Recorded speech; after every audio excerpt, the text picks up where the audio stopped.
Hello, boys. Hello. Hello.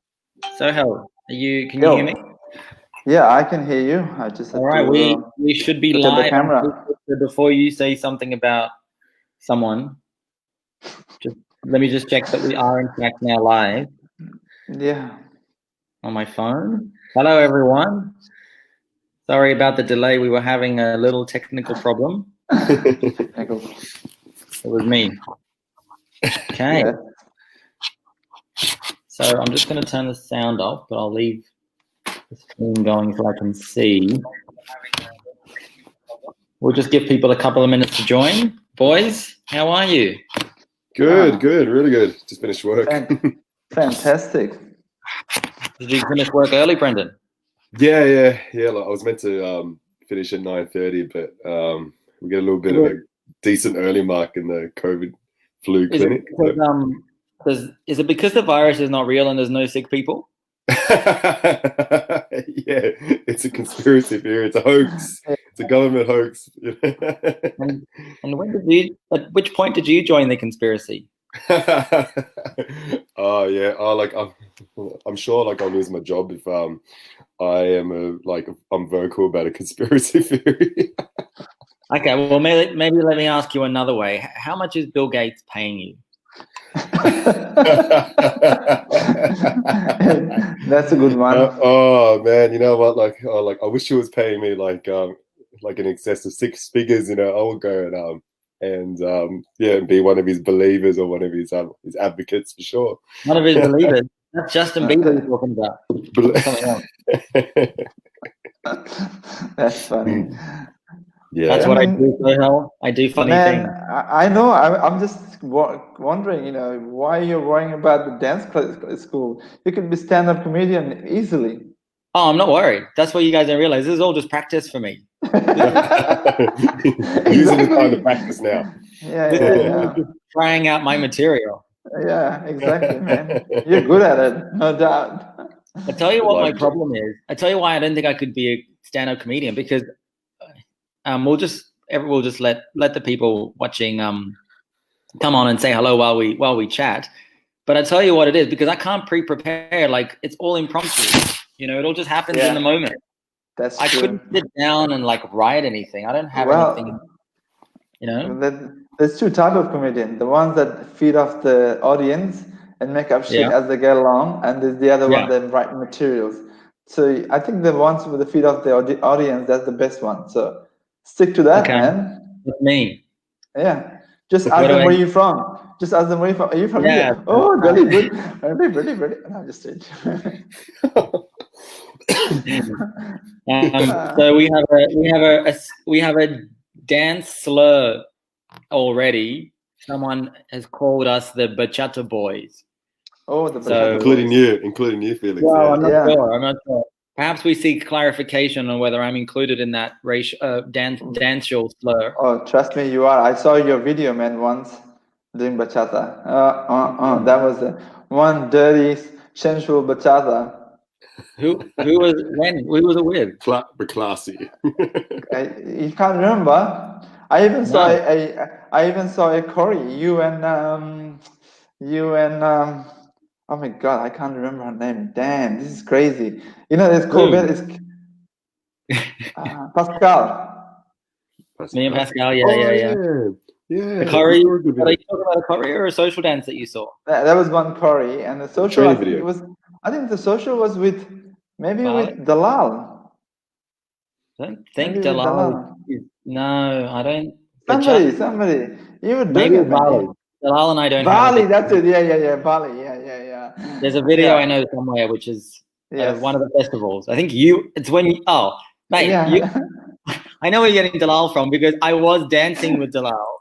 Yeah, and then you saw her. I saw her, and then you went with Bali. And then we had a hot dance with Bali. Oh yeah, shit, she's a good dancer. She's very good. Nothing wrong with you, Brandon. I would dance with you anytime, man. Oh man, I'm completely rusty at the moment. I wouldn't know how to start a dance probably at the moment. we should have the trainers class, the instructors class first before we start teaching, man. That's right. That's why we have instructor training. Well, maybe we continue on that point. Maybe talk about how we found this time, how you guys have been managing this time. What have you been doing? How you been feeling? I'm flat out at work. I mean, I sit. I'm actually. This is my spare room, become my office. I sit from 8 o'clock in the morning. I will get up probably 6:37, just stuck to my chair. I have a new manager. She's pain in the. I'm not, almost in a situation asking you, man, do you need a business partner? I'm just. I swear to God, I had a big fight with her on Friday. Oh, really? She is so bossy. Like everything. Like, I want this. I'm your manager. I want this. I want this. I want that. I want this. Wait a minute. Let me just clarify. Is Jenny your manager now? I know. Yeah. So last few days, I've been really thinking about my future in Kone. Apart from that, my house is getting fixed outside, so it's been busy with that as well. Yeah. Okay. Well, we'll just wait and see what for Jenny's response, because I'm sure one is coming. But and what about in the evenings? What have you been doing? Are you watching? Are you reading? Are you watching movies? Like, what are you doing? How are you spending your time? Gee, usually just watching something. I love house show, like fixing houses. That's something that I want to do. Yeah. So I just watch in front of the TV and watch those shows. Yeah, Netflix, Channel 9. Seriously, that's what I do. That's crazy. Right. Oh, and take my dog for a walk. Yeah, take my dog for a walk. Cool. And cooking. Oh yeah, I got really good at cooking, man. Oh yeah? Yeah, I love cooking now. What kind of stuff have you perfected? I love cooking, all sorts of stuff, but I'm more focusing on like doing simple stuff but tasty. So my challenge is get anything out of the fridge, no matter what's in the fridge, and make something tasty out of that. Okay. Great. I'm good at it. That's what all the girls say. And I'm just kidding. A big lifestyle change for you, Sohel. Completely. Oh my God! No dancing. I was supposed to be in Singapore in the festival. We're all supposed to be in Singapore. I got my flight ticket back and my hotel, but they put it up on the website that you can't get the money back for the festival. No. Well, do you know what happened? There's the people watching obviously will comment, but so we had like 10 of us going, and we all and I got a discount for them through the dude for LJ, and so they transferred all the money to me to transfer to him, and so we could get it all done together, right? And then I didn't transfer it to him for a few days because I just was like, I was messaging him and saying, hey, with this thing going on, because I saw some festivals canceled in Europe. I just started asking him, like, what's the plan? Like, what's the refund policy? Anyway, he kind of didn't respond and dragged on for a week or two. And that's it. And then it all shut down. And so I never transferred him the money. So all our students got all their money back. Lucky.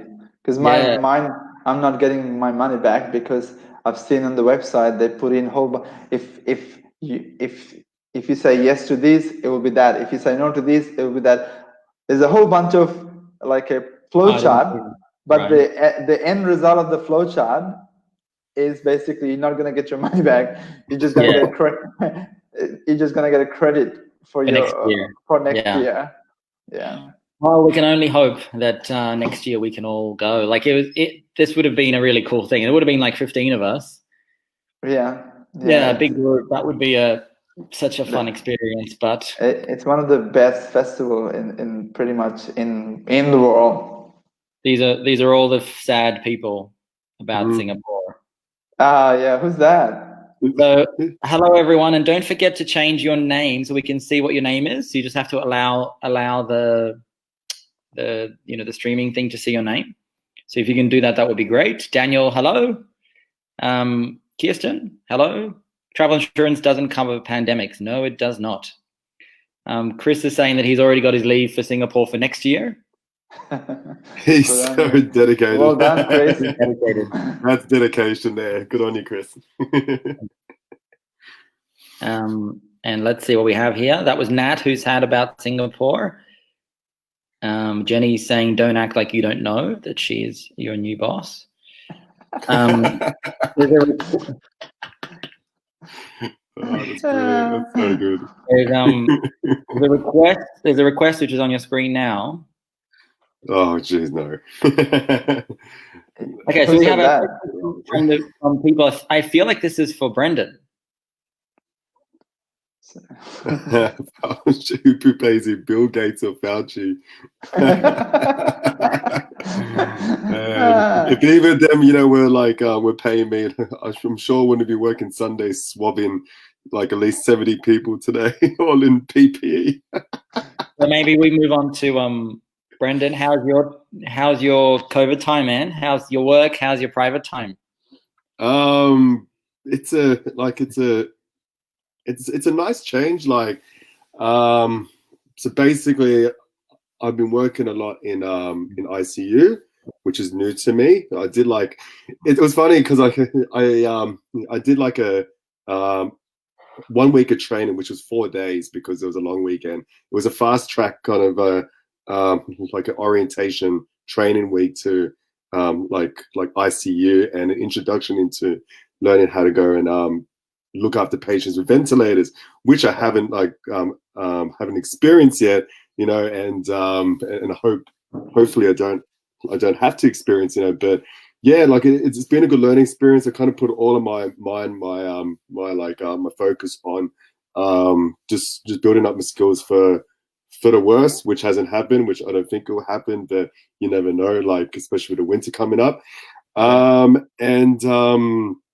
Then yeah, just just doing a lot of roles within the hospital, swabbing and causing a lot of pain on heaps of people, especially through the nasal passage, which I like. I'm a bit weird like that, I actually got a little bit of.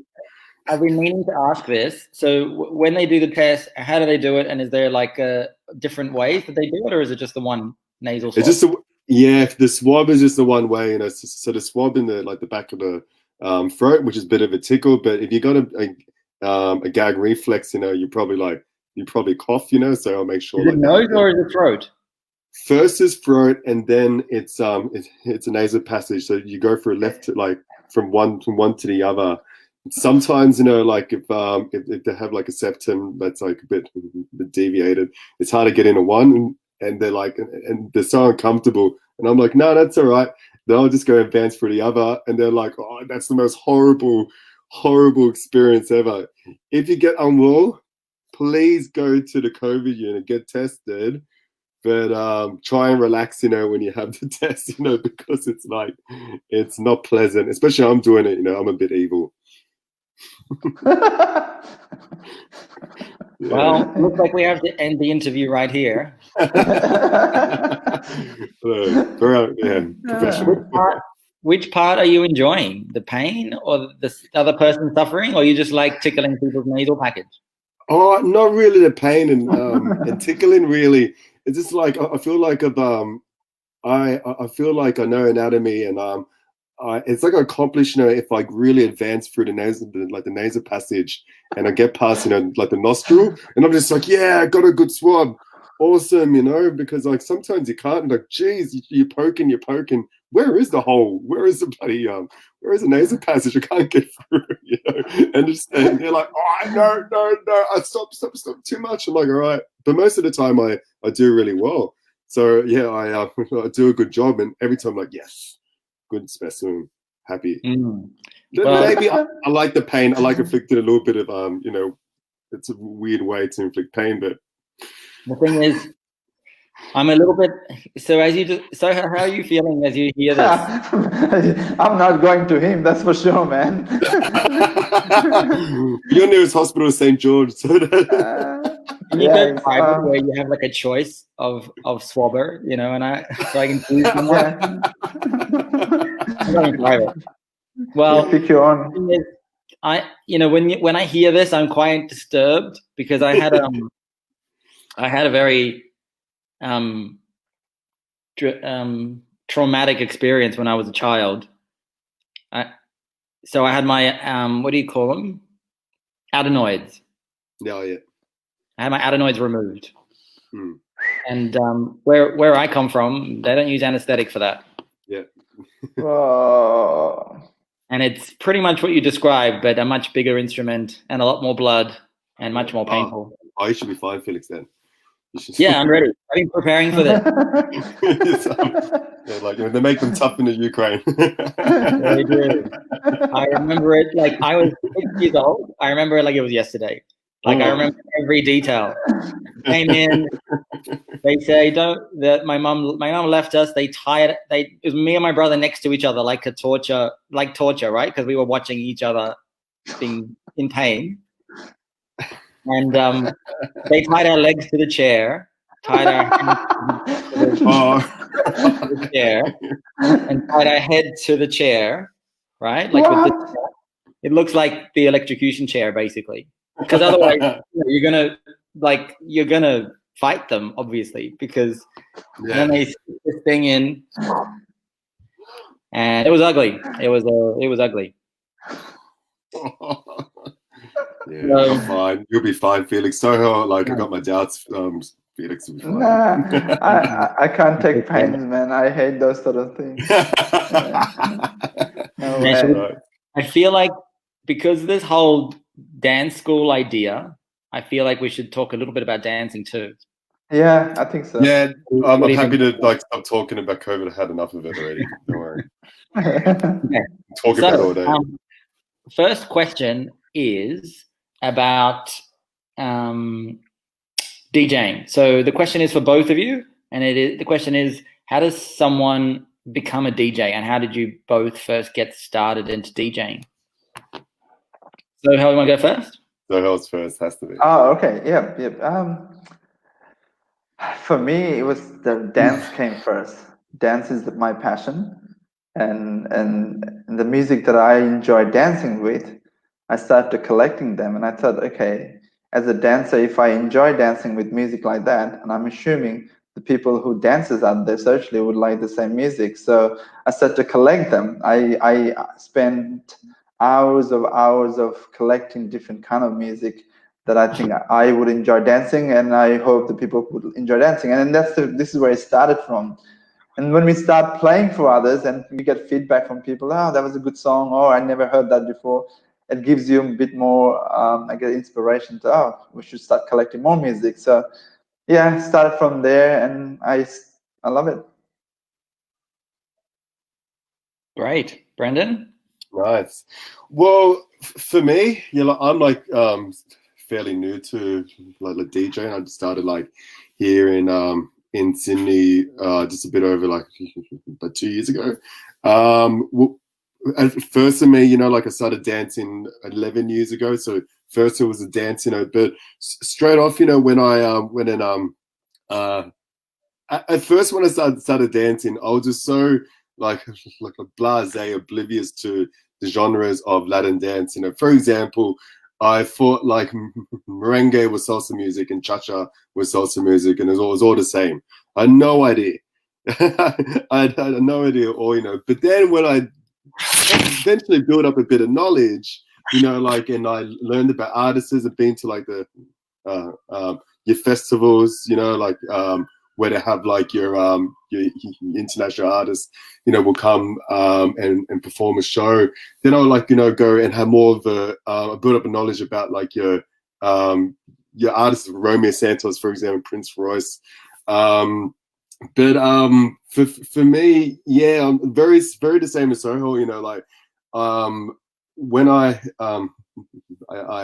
DJ, like I always wanted to have like a good like collection of music, and also the latest music, and like how I see it is like if it has a good feel to it when you social dance, and it's got like it's either it's energetic, or it's got like romantic feel, or it's just got a nice like buzz, then like yeah, I'll go like and play it. Then I'll scan the crowd. It's always nice, you know, to go and get a lot of feedback, nice feedback. Oh, what's that song? Oh, you're playing the best songs, like the best music tonight.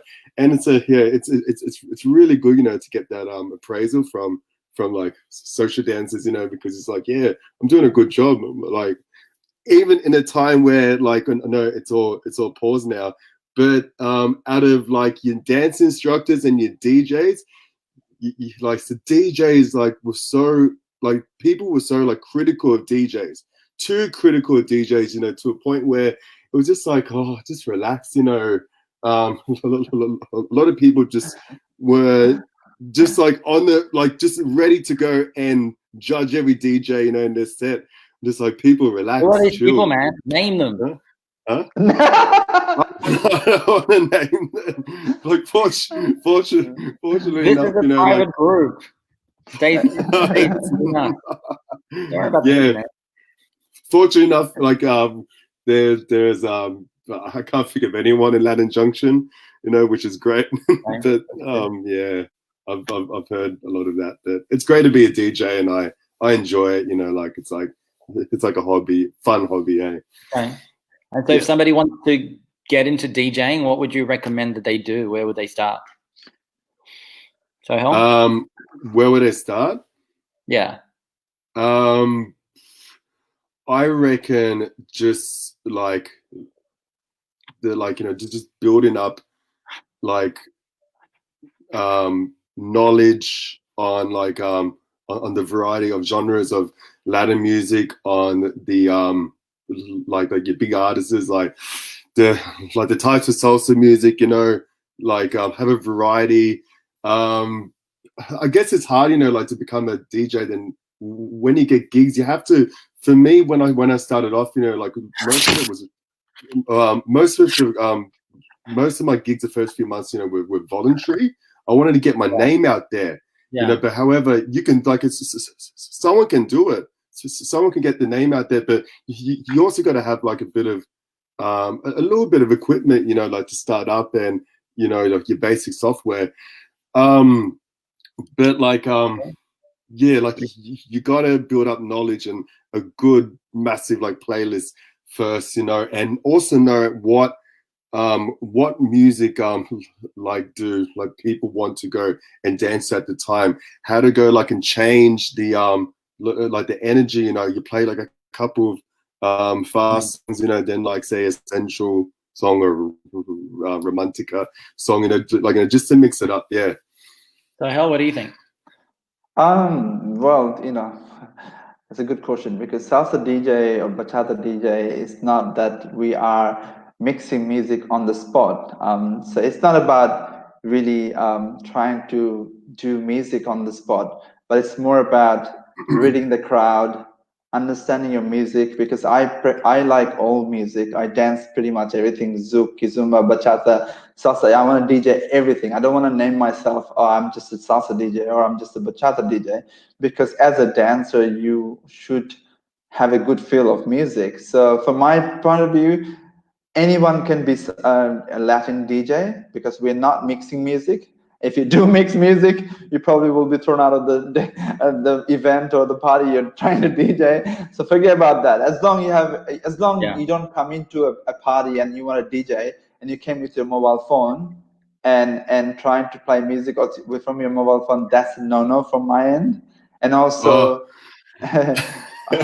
we all know. No, I'm not going to say anything. It's not about putting people's name behind it. I'm just saying that, you know, we take pride of. So Hel, just tell me the names. I'll put them on the screen. You know, we take pride of what we do. You know, at the end of the day, we're not professional DJs trying to mix music, but we like having a good collection of music. If you're gonna be a mambo DJ, then understand what mambo music is. If you want to be a bachata DJ, then understand what genre of bachatas out there, because bachata, you know, got Dominican bachata, you got romantica bachata, bachata moderno, in the salsa, you have salsa dura, wawanko, and then a lot of people get confused about on-two music. They get confused. They think on-two music means it has to be the elevator kind of music, but it's not. Any music, any salsa music, you can dance on two, on one. I'm glad you said that, man. I'm glad you said that. I'm going to cut out this bit of the video. As long as there's a clave beat, and you can dance on one, on two. So these are the things. It's important from a DJ's point of view, not to get confused with when people start talking about mambo music. You're not playing mambo music, or you're not. Yes, there is a difference between the salsa romantica, salsa dura, or salsa wawanko. There are differences there, but at the end of the day, they are salsa. It's a salsa music. And these are the things. More you know about this, when you get challenged by people, people do come to you, and they will say, "Oh, do you know so and so? Can you play that song?" I'm not the. I know every song. I possibly can't know every song. Then I probably have to say, "No, I don't have the song." People do get upset. But good thing is that we have, Spotify. You can always find song that they're looking for. But be careful. Yeah. Be careful when people ask you for music. Yeah. Well, I might. There's a really good point. I might just add one couple of thoughts from me. I think you want to, if someone's interested in becoming a DJ, you might want to look at, your motivation and what's driving you. And I think the first thing, if you look at, these guys as an example, the music, the passion for the music and the curiosity about the music was driving them first. You guys might look at Chris, for example, who you all know. I gave him an opportunity to DJ. He never asked. I invited him to start DJing really short sets, like half an hour, 2 minutes at our party. You guys might have noticed, I gave him the easier sets when things were quieter, for example, but only because he just loved the music. He's passionate, and he was getting to know the music, and he was getting to appreciate the kind of music that other people were enjoying. And that's how that happened. And I'll give you another example, maybe on another side. David Vasquez, for example, who you might know from the from the Ivy. Previously from the Argyle. He's a well-known DJ around. And again, he got his start with me, probably 7 years ago. He used to hang around Jam Gallery where I ran my night. That's actually where Brendan and I first met as well. That's when we had our very first chat. Quick chat. Very first chat. And so Dave Vasquez used to come. He loved live music. He really enjoyed the night. He appreciated it. He just hung around for weeks and weeks and weeks and weeks. And then only after that, he asked for, if he could do a short set. He did it for free. Like Brendan said, you volunteer your time and, until you earn your stripes. And he did that for ages. So he then took over DJing at that venue, probably for the next, whatever we ran it, year, before he started doing other parties too. And so it's something that you want to be really passionate about. You want to be around the music. You want to be around the parties. You want to be hanging around the people, getting to know things, getting to appreciate it, getting to connect, and getting to learn from people. Like, you guys might know Pedro, who runs Bachata with Sohel and Salsa Mania. He got his start with Sohel. So he used to hang around with Sohel, go to all the parties that Sohel was DJing every weekend, every night. He was there. He was helping. He was learning. He was watching. He started playing his own music. He started to get to know the music. I remember, in the beginning, he was always at all the parties with Sohel. So you want to have the passion and the desire to get into it. I mean, look. I still DJ for people that for the love, because as DJs, we sometimes we are happy to go to a party and be part of the party and just go with it.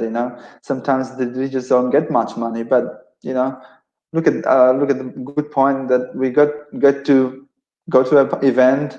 People appreciate your music, and you have fun as well at the same time.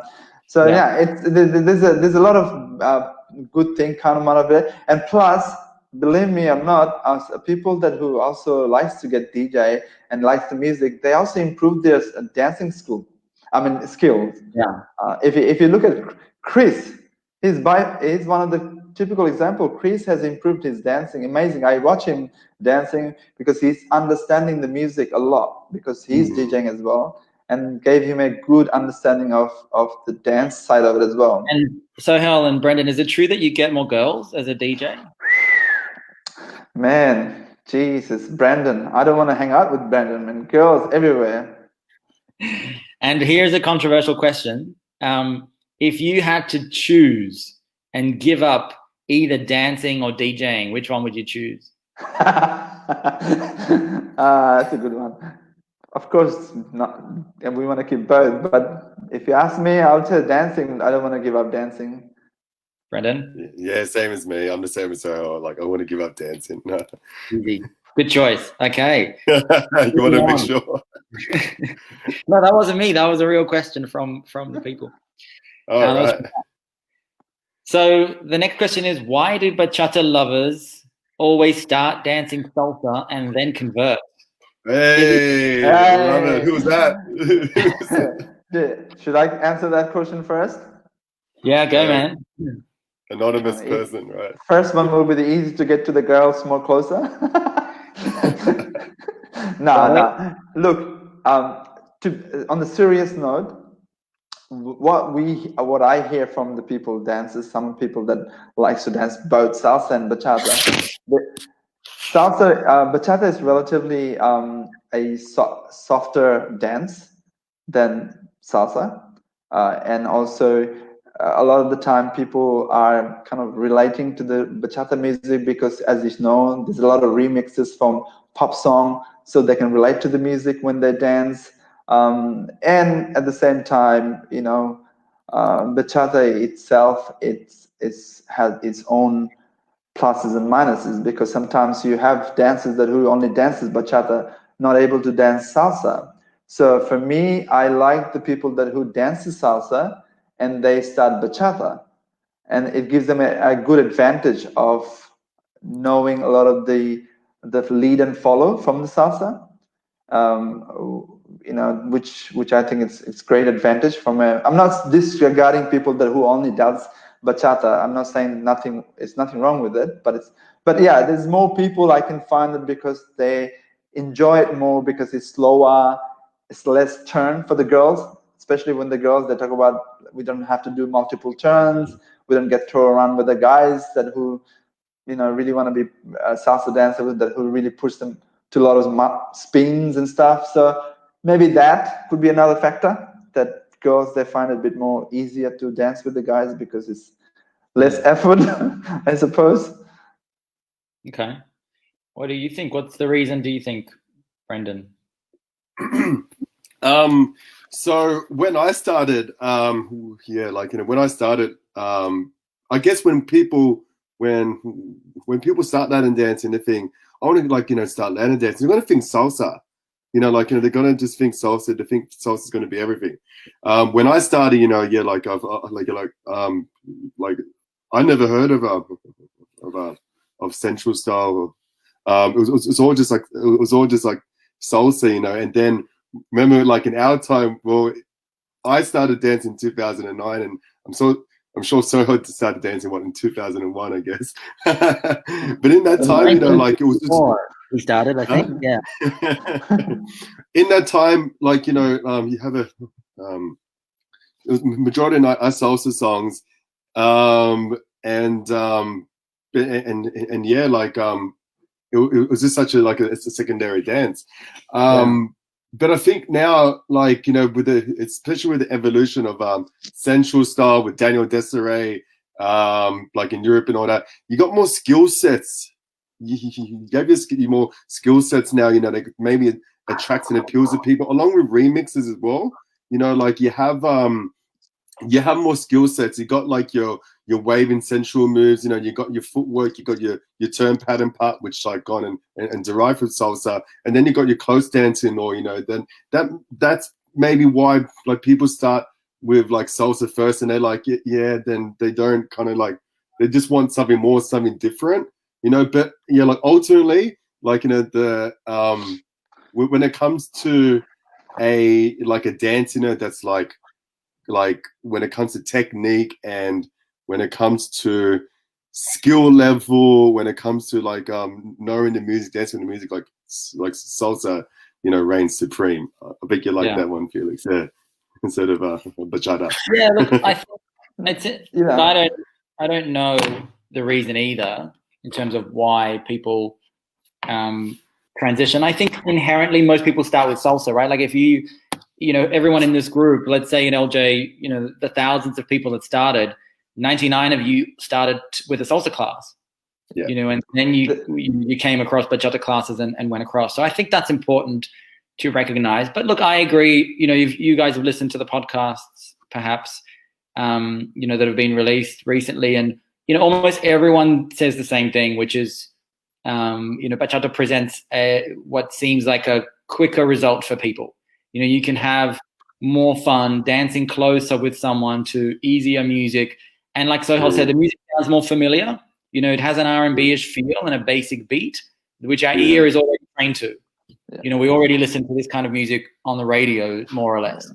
Whereas salsa is going to be more of an acquired taste that requires a bit more investment, time.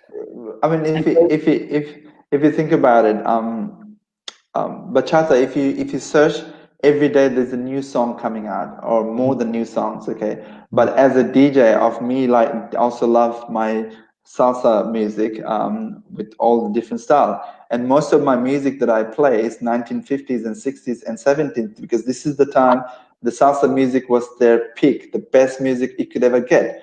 But if you look for new music salsa, it's very difficult to find good music in the new session. And a lot of the people, I have people come to me and says, "Oh my God, that salsa song sounds so old." But people who appreciate the real salsa music, or the old school salsa, for them, wow, this is great. Is there anybody right or wrong? No. There's no point of me telling the other person, "Oh, you don't know your salsa." No, because they don't know, because they don't hear the new beat. Yeah. For me, I hear the music as a salsa because it's 1950s, 60s, 70s music is the best music at that time it was come out of the salsa music. But bachata, but every day. Exactly. I think bachata, there's so much bachata music coming out. But, if you think about it, bachata music, you can make that in your bedroom, right? Whereas a big band salsa music, like with people on this, you just can't. The complexity and what's required and it is so different. And so, of course, bachata music is, again, it's not a bad thing. Like my thing with dancing is always, my thing from the school perspective, not my personal perspective, has always been like whatever you can get attached to, that's amazing. If you love, tango tomorrow and that's what you want to dedicate your dancing to and that's what will fulfill your life, fantastic. Like I always say that I got attached to salsa, but it could have been something different, And you guys probably know the story from previous conversations. Like I was a bachata dancer, and when I started teaching, LJ, and I started delving into salsa a lot, like that became my life, obviously, every day. And so that's just how it happened. You know what I mean? It could have been something else. I could have stayed with bachata had I not done that, and I would have danced.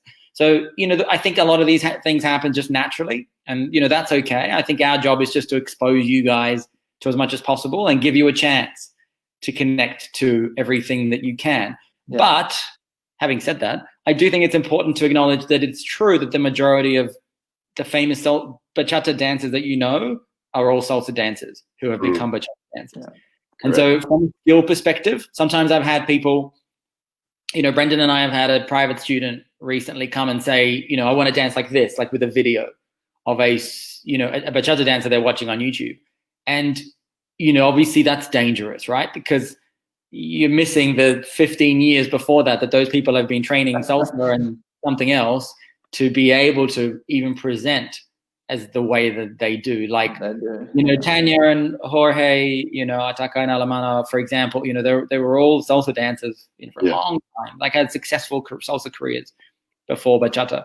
So it's an interesting thing. Bachata is evolving. It's really new. Like when Brendan and I started dancing, and that's Brendan and I started maybe 2010, 11. You had bachata was like Zouk at a salsa party. Like someone would play like one bachata song at a salsa party. That was your bachata. Like a and then when I started dancing in the 40s, before the war, there was there was no bachata at all. You know, it was all salsa. And so that might lead us to the next question, which is for you, Sohel, was you started dancing salsa, you know, when the scene was in its infancy. When did you start and how did you start before there was really anything around? Good question. Okay. In a short way, I always liked R&B music. So I went to an R&B club. I danced with this girl who thought that I'm a salsa dancer, and I had no clue what salsa dance was. And happened to happen, she was one of the good dancers at that time. And there was only one club to go to, which was the Harborside Brasserie on Sunday night. There was the only place that people actually can go out dancing. And when I went there, and it blew my mind away that all these things. And I used to watch Oliver dancing, and this guy with the long hair, cool dancer, and that kind of inspired me. And I thought, okay, but I'm one of those people that I pick up things by watching people. I was probably blessed on that sense. I didn't have to spend too much money on learning, so I pretty much social dance going out, and that made me. But saying, like, on that note, people now are so blessed and lucky. There's so many good instructors, so many good events. There's so many you know, I guess organizers that putting effort into dancing nowadays. At that time, there was only one place, and there was a place called La Campana. I don't know whether you know that, Felix and Brandon. It was. I know it. It's on Liverpool Street, close to Three Monkeys. If anybody knows where Three Monkeys, Yeah. So that was the Thursday night, and it was a terrible place. So that was it. Like, you know, and we used to get maybe there was one workshop happening by Graham Henry. Remember Graham? Well, he came from UK. I think he was trying to teach everyone the LA style. And this is the only time I think I went to a class. I was trying to see what Graham was teaching, the LA style, which everybody kind of loved it because it used to be Rowetta. It was the biggest thing. This is where I started doing Rowetta. So yeah. So we are lucky right now. Yeah, that's good, man. There's a lot of history, and yeah, like I relate the podcast with Edie, the Salsa Freak, came out yesterday, and you know she talked about the beginning of salsa even in the US. Yes. Wow, they came to Australia too. Yeah, you should listen to it, Sohel. You'll enjoy it because she really talks about kind of the beginning of time from the US perspective, but also, you know, here where you know she had quite an influence on Nessa and Jamie, for example, starting their school, and it was really interesting. She just had a lot of great stories, you know, really cool. So okay, nice. Let's keep going. Who is this? This question is, I can't see who it's from. Who's your favorite artist? Dominican and sensual styles. Sohel, not Brendan. I like to hear this though from Sohel, especially with Dominican. I'm kidding. What is the question for me or Brendan? It is for you. No, Sohel. Yeah. In terms of the dancer or the musicians? It says, who's your favorite artist in Dominican or sensual? To be honest, the whole sensual thing came from Hoque and what was the girl's name you were talking about? Tanya. I enjoyed watching them. This is where I first saw the sensual bachata. So my hats, you know, goes to them because they are the first people inspired me. In terms of Dominican, I can't really bullshit here. I can't say, oh, this is the person. But when you ask me, the Dominican footwork and style is by far it's Almana and Ataka. Even though they're not fully Dominican, but they have that element to it, and they mix with modern bachata. It didn't do much sensual. So I would say these are the couple that I would say that I enjoy, and I learned from them a lot by watching videos. You know, it's great. Yeah, mine too. This is for both of you from somebody called I'm not sure who that is. Jenny Mulgado. So This Jenny is asking, what's your record number of dances in one night? Who keeps records, Jenny? I know mine. Do you guys want to check your spreadsheet? I had 2 weeks of non-stop dancing. 2 weeks. 2 weeks. 14 days straight up. Wow. In overseas, and a festival that I went to, they had it went for 2 weeks. So there you go, Jenny. That's a lot of dancing. Brendan? See, I would say in one night maybe at a festival, and I'm sure there was 1 or 2 nights in Singapore a couple of years ago when I was at the Bachata Festival weekend, which is a really good festival. Probably between 80 to 100 dancers. But personally, I'm not the type to dance all night non-stop and just want to dance.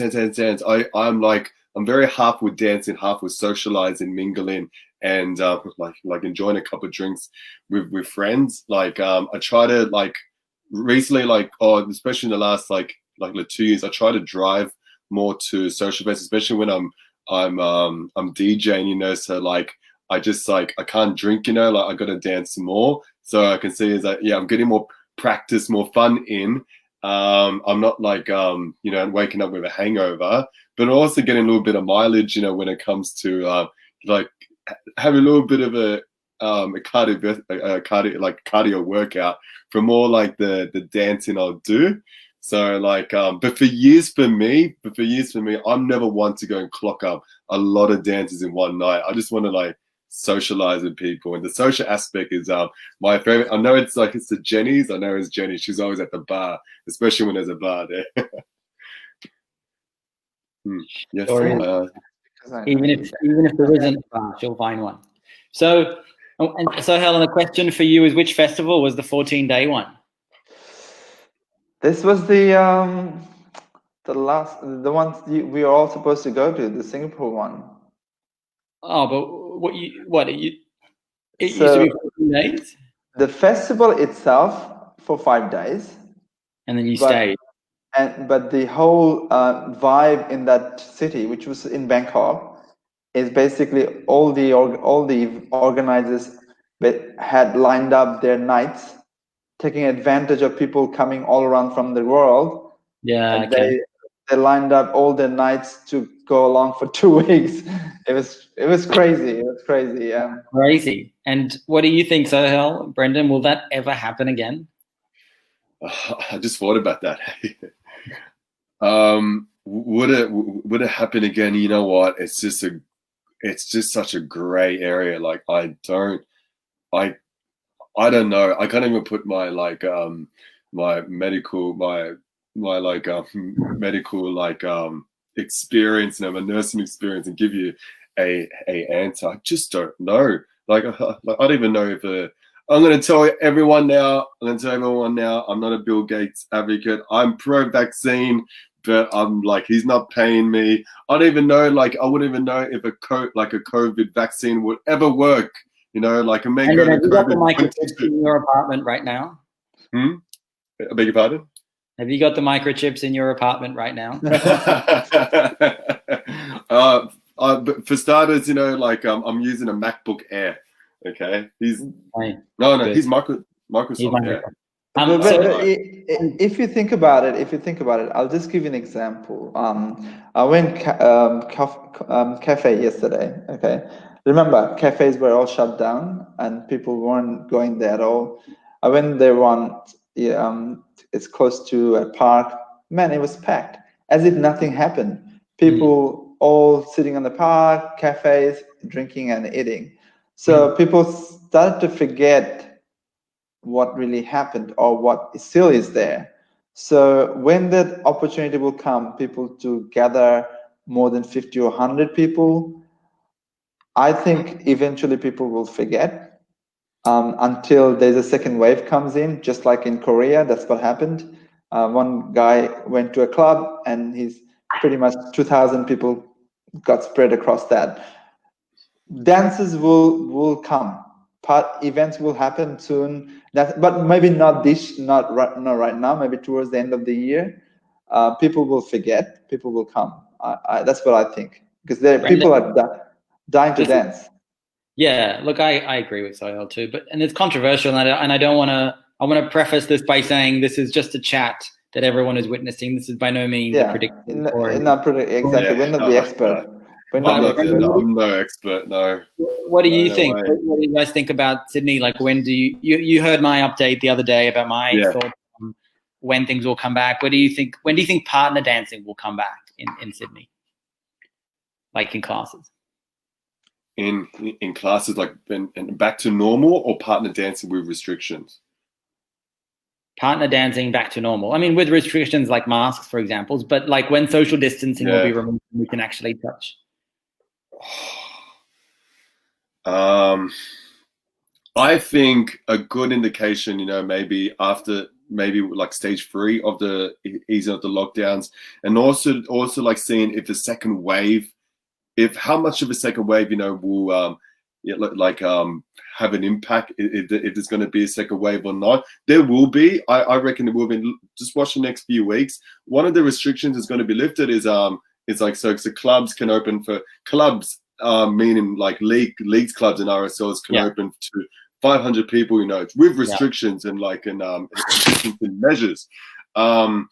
The thing is, like, I'm just like thinking, look at it.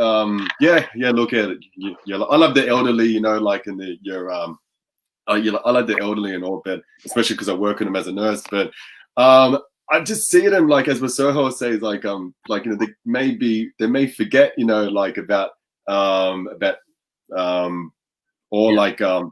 your distancing and cough etiquette and hygiene. Just be a little bit forgetful, especially in like an RSL or a leagues club. I'm just like, it's a bit too soon for that, like, I'm just like, maybe open up. There's like, I was surprised when I saw that. I think Chris mentioned like Chris again, a couple of days ago, he posted on Facebook, I'm more like good for easing restrictions, but I'm not sure about allow 500 people in a club. I'm just like, man, so like, I think maybe in 2-3 months, I think the second wave, if there's going to be a second wave, it's going to be a good indicator. I don't know how it's transmissible in the community, unless it's from people that still they're coming back from overseas. They're getting like tested negative once or twice during the 14-day quarantine, but they still kind of have it. They still have traces. That's like the scary thing about it, like, who knows if the compulsory the quarantine in 2 weeks is enough. They may just all of a sudden get it after that, like 2 weeks out of nowhere. Who knows? Who knows? Okay, anyway, I want to start the event very soon. I'm just kidding. Adi at Sohel's house. Yeah, that's right. Just announce your address. Yep, it's what was the? I was about to give you my address. Forget about it, man. You're getting excited there. You're getting excited for it. Okay, so back to business. What things do you guys identify in a dance partner in order to make your dance more enjoyable? Good question. So, David. From my end, hey puppy. Hey puppy. From my end, simplicity and musicality. It doesn't have to be 20 different moves and 20 different spins and 20 different things. If it's simple, musicality is there and good energy transferred, because a lot of the time people don't realize when we partner dances, there's a lot of energy you're sharing to each other. And if that energy is not there, then it's not a good experience. So for me, simplicity and energy, and there's a good understanding of musicality, and rest is whatever happens. I like that. B-boy. Yeah, B-boy. I think first and foremost, like rule number one, like we all teach it, always look after if you're a man, you always look after like the woman that you're you're dancing with, you know, because like you're the bigger guy, you know, you've you know, if you get a knock, it won't really rattle you like too much, you know, like as long as you always go and look after your partner, be mindful of like, you know, their space, their surroundings, you know, you always look out for them. Two, you want to like, it's not you showing off and having a good time. You want to both have a good time, you know, and you want to go and make her feel comfortable and enjoy it. As exactly what Sohel said, just simple musicality. There's no need to go and do like 50,000 spins and all like the advanced moves, you know, you learn from week 1 to week 4, you know, like, you know, it's all about mixing it up. And always, your energy has to be good. Eye contact, smiling, you know, like and really feel the music. I see really good like dancers in the scene. I've seen a couple of good social dancers. They really get into the music. They're singing it. They're like, you know, you can tell they're connecting with the partner, and the music's the best. Yeah, so that's my preaching. Well done. Well said. Very well said. Okay. All right, guys. Well, we started about 5 minutes late, so we might have last 5 minutes. If anyone has any other questions, or if I've missed your question, just repost it, because I've just scrolled through and I hope I got it. But in the meantime, anything that you guys want to share or say, or you know, I don't know, any thoughts that you might want to leave everybody with until we meet again in real life? Yeah, well, from my end, it made me realize how dance and music is how important for my life. I realized that there's this whole thing, the dancing and music, kept me going and kept me going in terms of with my normal daily life, with my work life, as everybody has their own working life. After that, the dance and teaching and DJing and dancing with and socializing is so important for us. And we as a dancer, I think we're very privileged because you know, we have this skill, and I want to make sure that everybody keep on thinking the positive, stay positive, and we'll start all these things very soon. The classes, you know, Felix, as I always say, that you know, you've done great job keeping the school going, online things, classes, and that shows that how dedicated we are as a dancer and instructors and the school owners. So from my end, you know, I'm missing dancing, I'm missing my friends, I miss the students, that Monday night classes. You know, I look forward to see you guys very soon. It's lovely, man. That's nice. Nice. Yes, like so in me, I like to personally, I've had a lot of time, you know, to have a lot more free time actually than previously, especially in the last 10 weeks. I've gotten to like appreciate the normal mainstream things in life, you know. So I'm gonna tell you now, like it's up until yesterday morning where I did your training session with the advanced team, like the salsa like evolution team, which I was very rusty. It was a pachanga choreo that you're doing, and I tell you now, my ankles are still a little bit sore. You know, I think a shin splint. I'm like, oh my god, I'm so rusty. You know, like, but actually for a good time, you know, like I didn't do any form of dancing. I started listening to a lot of like jazz, funk, and soul. You know, just old school hip hop. Because we're doing the like you're doing like you're training with the choreo to old school hip hop, which I play like outside of my courtyard when I'm doing weights. I'm like, yeah, this is my jam now. Like I was loving it. So it's giving me like time to just enjoy the mainstream normal things in life, you know, because you get so caught up in like a bit of a bubble in the Latin industry, you know, which I try personally not to get caught up with. I try to have a balance, you know, both within the Latin scene, out the Latin scene. So, you know, so like I don't lose, I don't lose my yeah, like I still maintain like a bit of character like about myself and not get too like attached with what's going on.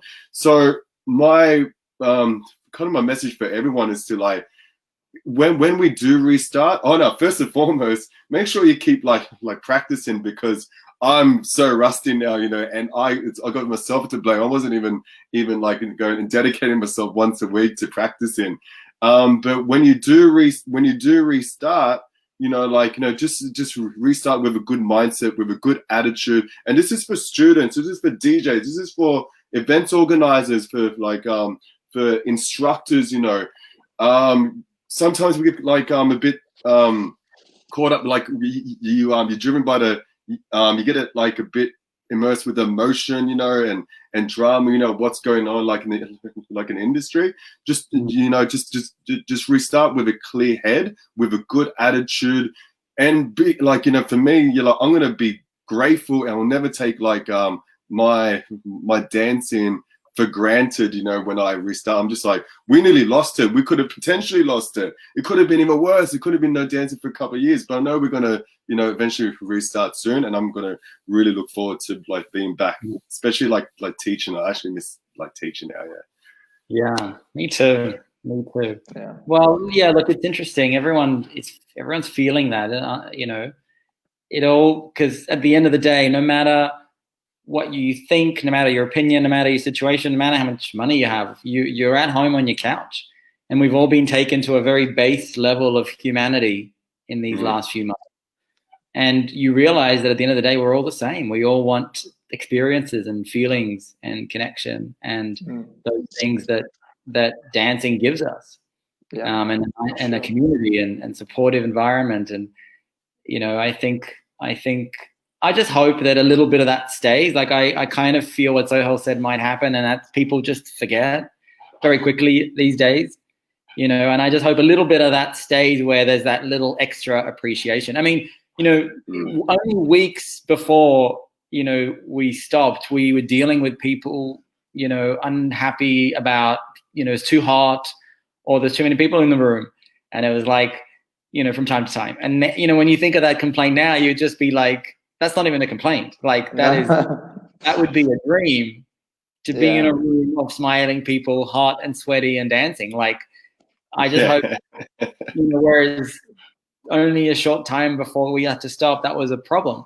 So I just hope that some of that new perspective stays, both for myself, you know, because my experience has changed a lot, and then for everybody else. You know, I'm quite positive that it will. You know, I feel like the magic that we have, which is no matter what you think, who you are, what you believe, what you don't believe, you come into the studio and everybody's equal, and, you know, that's the beauty of it. Yeah, absolutely. No, absolutely. So it was great chatting with you guys. I enjoyed this. This is great. It's been a while since the three of us had a chat. Usually it's over coffee. And thank you for everybody listening to our discussion. Thank you, whoever is online, I can't see who's there. So, Brendan, if you did enjoy it, you can watch it again, you know, if you really enjoy it. Yeah. No, like I want to watch the your interview with Edie. Watch Edie the Salsa Freak, and you know, it's just it's funny. Like, most people watching now are not going to have any idea who she is, but there's a lot there. You know, what I want to do is add some of the depth and the history and the stories and the perspective. It's like, you know, when you watch a movie, you have some appreciation of what Hollywood is and the history of movies and the history of some of the greats that created the stuff that we enjoy today. And I want to bring that to the Latin scene, because sometimes people don't take it as deeply and as seriously as they take, say, other dances like ballet. You know, there's a deep history in ballet. Well, there's a deep history in salsa, and it's modern history, but it's still very, very real. And the people that I've interviewed so far, which is Fernando Sosa, Magna Gopal, Edie the Salsa Freak, and Super Mario, those are public, and Adolfo, which is coming out soon. You know, these are the guys that made these moves that we're learning. These are the guys that came up with ideas around classes and things that we do. So, you know, they really are sort of the old time masters of this industry. Yeah. So it's so that's one thing, and the other thing is just entertaining. You know, when you listen to them tell stories, it's pretty enjoyable. So, you know, I interviewed Edie like 2 months ago, and it just hasn't been released. And we were going to release it yesterday, and I just could not remember anything we talked about. Right, so I listened to it, and it was like it's like I was listening to somebody else talk, because I just didn't remember the conversation, and I found it interesting. I was like kind of trying to remember the stories that she told. So I encourage you guys to connect with it and see how you see what comes out of it for you. Nice. Yep. Thank guys. you. We're going to be back in person real soon, I feel. Brendan, I got one comment for you. Go easy on those swabs, brother. Go easy, man. I know. I'm eventually going to get reported. Somebody reported. See you, everyone. Bye-bye. See you on. Bye. Thank you so much.